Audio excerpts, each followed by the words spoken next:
Sosok Jacqueline TikToker undang Divarela bayar miliaran, keturunan konglomerat.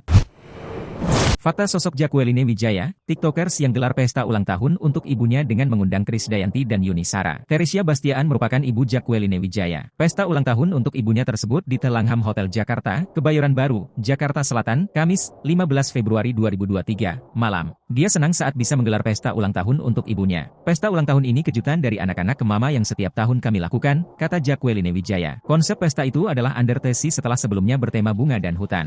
Di ruang pesta, Jacqueline Wijaya memakai banyak lampu LED sesuai tema Underwater Atlantis. Konsep itu dibuat layaknya kapal tenggelam. Lorong pintu masuk ke ruang acara, bagian bawah dan kiri dipasang LED yang menampilkan ikan-ikan laut, suasananya seperti di dalam kapal, ucap Jacqueline Wijaya. Undangan yang hadir ada 140-an orang, termasuk diva pop Krisdayanti dan Yuni Shara sebagai bintang tamu. Ada juga kue setinggi 5 tingkat yang dipesan khusus untuk ibunya. Mereka diundang bernyanyi atas permintaan papa, ucapnya. Kebetulan usia Krisdayanti dan Yuni Shara nggak jauh sama my mom, kata Jacqueline Wijaya. Demi pesta megah ulang tahun untuk ibunya, Jacqueline Wijaya merogoh kocek hingga miliaran rupiah. Siapa Jacqueline Wijaya? Sosok Jacqueline Wijaya sudah tidak asing lagi bagi pecinta burung. Melalui media sosial, Jacqueline menunjukkan koleksi-koleksi burungnya. Salah satu burung yang sering muncul di kanal YouTube serta TikTok Jacqueline adalah jenis Yellow Naped Amazon bernama Shazar. Selain karena koleksi burung mahalnya yang konon dipesan langsung dari Thailand, kehidupan Jacqueline Bastian Wijaya turut jadi sorotan. Jacqueline Bastian Wijaya rupanya berasal dari keluarga yang berkecukupan. Ia bahkan lahir di luar negeri, tepatnya di Singapura pada 27 Februari 1988. Jacqueline memiliki darah keturunan Tionghoa dari kedua orang tuanya. Orang tua Jacqueline merupakan orang asli Indonesia di mana sang ayah berasal dari Sulawesi Utara dan ibunya merupakan orang Jawa Timur.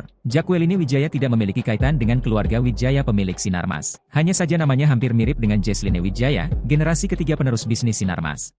Download Tribun X sekarang, menghadirkan lokal menjadi Indonesia.